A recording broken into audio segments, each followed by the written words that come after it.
Hello everyone, I've put together this little video to showcase that I am a horrible cook. And so I've decided to put together one of my favorite go-to recipes for tuna salad sandwiches. Especially right now during the lockdown, it's been kind of hard to eat healthy and not be tempted to overeat and just munch, munch, munch on everything. I know one of my biggest issues my whole life has been to not overeat, and it takes a lot of discipline and a little know how to keep from doing that. So, according to the WHO, the World Health Organization, worldwide cases of obesity have nearly tripled since 1975, with more than 1.9 billion adults weighing in as overweight, which would be a body mass index or a BMI of about 25 to 30, and about 650 million adults registering as obese, which would be a BMI of greater than 35. Now, this is not the perfect way of measuring each person's true body mass index, but it is a good average for a majority of people to go by. You can find BMI charts online pretty easily. This meal that I've chosen to do is a low calorie lunch option with low carbs, low fats, low cholesterol, and low sugar, and it has a lot of protein. So if that's something you're looking for, this will be perfect. This would be a great meal for anyone who is trying to lose weight by keeping their calories and their fats low. This is also a great meal that doesn't cost a lot of money. Tuna is cheap, and as you will see, I'm making this for 6 servings. Oftentimes, tuna can be. Oftentimes, it is found that many low to middle income families have a double burden of malnutrition. So not only do they have low income, they also have a lot of malnutrition going on. So obesity can coexist with malnutrition in the same country and even in the same household. So you might be obese, but you could still be very undernourished. So this is a great recipe to stretch a buck and it won't weigh you down with extra processed foods. Um, According to another study, the average American adult gains about 1 pound per year as we age. That's just normal. And according to another eating processed and high fat foods like bacon, deli sandwich meat, chicken with skin, regular cheese, hamburger meat, or even lean hamburger meat for even one meal per day can lead up to a 3 pound weight gain on average per year. Now, if we replace those higher fat options with lower ones like eggs, low fat cheese, chicken without skin, or seafood options, like tuna fish, uh, this could lead to a 2 pound average loss per year instead of a gain per year. So, according to another article, obesity and excessive visceral fat distribution, particularly around the tummy area, makes for several changes in our bodies at a very microscopic level. So, at the hormonal level, causing unnecessary excessive inflammatory levels. So, that kind of makes you sore, makes you hurt, makes you not feel good. These changes stimulate several other bodily changes that can contribute to high blood pressure and on the other side to increase premature cardiovascular death. So, a lot of risks associated with obesity. A study done by Harvard gives suggestions that in order to prevent obesity, one has to maintain a balance of what they are eating, and people must include in their diet things like whole grains, vegetables, whole fruit, healthy proteins like chicken or fish, and plant oils for fats. And so this meal has a bit of everything recommended by this and other studies, um, like the World Health Organization. So let's begin. The first thing you want to do is take 2 medium-sized raw celery sticks and wash them thoroughly. Then slice the celery along the stalk to make it easier to dice into smaller pieces, like this. This came out to about 3.5 ounces of diced celery. So this is a very low calorie item. So if you like celery, feel free to add more or less. It's just to your taste. I like the crunchiness of the celery, so I like to add a lot. The next, you want to get a small red onion and wash it thoroughly. This one is going to make about 2 ounces. You want to dice it into small pieces. I had a little bit left over because I have some family members who are picky and they don't like red onion, so we kind of have to hide it in there a little bit, but otherwise I would have added more. So this onion comes out to about 23 calories, but these tend to be a little higher in carbs for how little there is on the plate, about 6 grams of carbs. So if you aren't being shy about your carbs or calories, you can maybe add a little bit more of those or a little bit less to your taste. It came out being the perfect amount for this amount of tuna. All right, now for my favorite part and the best part, that is adding the pickles. Pickles are my weakness, and I normally add too much. But what you got to remember about pickles is that they tend to be really high in sodium. So if you have high blood pressure, this could be an ingredient that you might want to leave out or limit it to a third of a pickle, which is actually 1 serving size. So this pickle happens to be about 2.3 ounces when it's all said and done. You're going to want to slice the pickle long ways into 4 slices, like you're going to put the pickle slices on a sandwich as it is, but then slice each quarter slice again so you can dice the pickle. That way there will be a little bit of tangy pickle in every single bite. Like I said, it's my favorite. I love pickles. Perfect. This one pickle adds about 12 calories to the entire dish and over 700 milligrams of sodium. So again, if this is too much sodium for one meal for your diet, then take it out or reduce the amount. Next, add about 1 ounce or less of mustard. Again, this is another higher sodium item, so feel free to reduce or eliminate this part of the recipe if that's too high for you or if you just don't like mustard. But I love mustard, so I add it in every time. Next is the tuna, main dish. Like I said before, this will be for 6 servings of tuna salad. So grab 3 cans of your classic chicken of the sea chunk light tuna in water. There are other brands with less sodium, more sodium, all different kinds of seasonings. This is just plain water. So it's kind of your standard cheap tuna. However, it's still really high in protein and very low in calories. So again, there's about 2 servings per can, and I'm making 6 servings total. Got to feed several people here at the house, so I'm using 3 cans. You're going to want to open each can carefully. I have an automatic can opener, kind of nice. And then you want to drain each can of all of the excess water.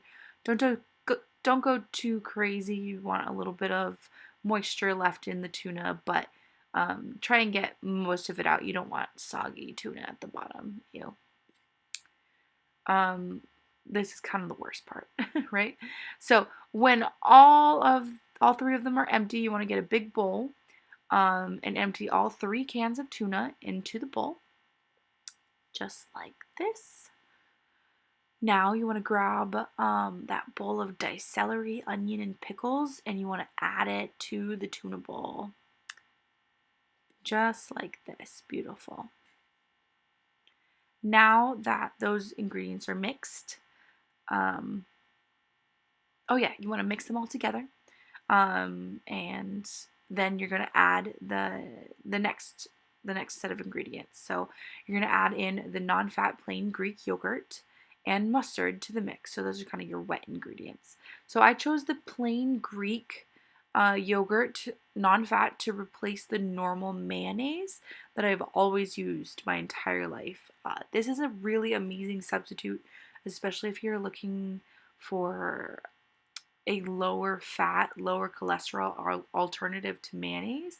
I was raised on mayo in my tuna salad sandwiches, and I'm telling you, I could not tell the difference. It's really creamy. It's just as creamy as mayonnaise, if not more. I love the taste. So don't make a face, just try it. I promise you, you won't know the difference. This little personal size of yogurt was the most convenient for this recipe, and it worked perfectly. But if you're wondering how much, it came out to about 5.3 ounces of yogurt for the entire recipe. Now you want to mix all of it up. Don't be afraid to make a mess. It's going to happen. Just, try and keep it within the bowl, but it'll make a mess. Next, if you want to add some cracked pepper to spice it up, then feel free to add that to taste and mix that all in. However, if you're like me, you tend to add other salts or seasonings to your tuna. I was just raised on that, but as I'm getting older, I'm trying to reduce my sodium intake.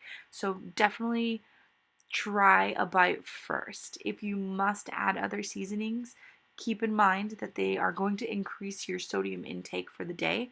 So you might want to add that in if you have a calorie counter or an app or something like that.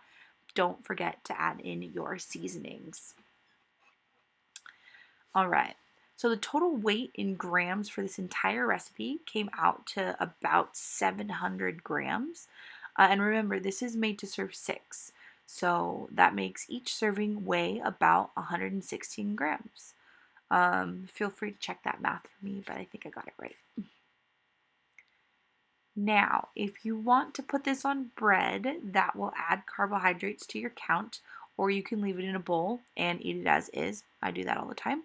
However, this recipe does call for 1 slice of bread per serving, so we're going to make this into a half sandwich.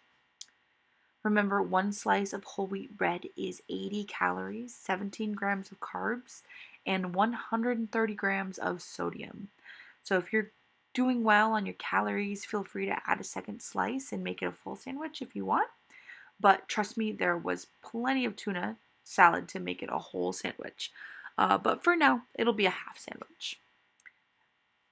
So what I like to do to maybe add a little fluff to it and add a little bit of texture, I like adding alfalfa sprouts to my sandwich. They're amazing. I love them. They add fiber. They have almost no calories. And like I said, texture and some vitamins to it too. But you want to make sure that you wash these, okay? Definitely wash them really well before you eat them. And there you go. Now that we have the half tuna sandwich is all done, we can add the rest of the meal. And it's almost lunchtime. I chose cottage cheese because I love it. I love cheese. And I decided that I wasn't going to add sliced cheese to the sandwich. And instead, I would try to add cottage cheese as my dairy. It's a little bit more filling, makes it all kind of come together, at least in my eyes. I like it. Tastes great. It also cuts down on the fat and the carbs that would be in sliced cheese. So 1 serving of cottage cheese came out to about a half a cup or 113 grams, which gives us 90 calories, 4 grams of carbohydrates, 3 grams of fat, 14 grams of protein, and 360 milligrams of sodium, and 4 grams of sugar. Overall, great numbers for a side dish with your overall goal of losing weight or maintaining a healthy weight. Finally, we're going to add some whole fruit. Just like the Harvard study suggested, you want to add your whole fruits. Now, I do not add fruit to my cottage cheese like a savage. This will be separate in a separate little bowl on the plate. So you do want to wash your berries, just like all of the other raw ingredients before you add them to your plate. It's only healthy. 1 serving of raspberries is about 27 grams total. This gives us 13 calories, 3 grams of carbs, and 1 gram of natural sugar. If you're doing okay on your calories, your carbs, and your sugars for the day, feel free to double this amount. I know I probably will. I love raspberries. They are my favorite fruit. So this is why I added them in the first place. And there you have it. This entire meal, as it is, sits at about 265 calories. Crazy, right? About 27 grams of carbs, 5 grams of fat, 32 grams of protein, 22 milligrams of cholesterol, 880 milligrams of sodium, 9 grams of sugar, and 4 grams of fiber. Not too bad, and surprisingly, it was really filling, and unsurprisingly, it was actually really satisfying. So what you see here, I use an app called MyFitnessPal to calculate all of the macro and micronutrients. You can make your own recipes in this app or add things one at a time.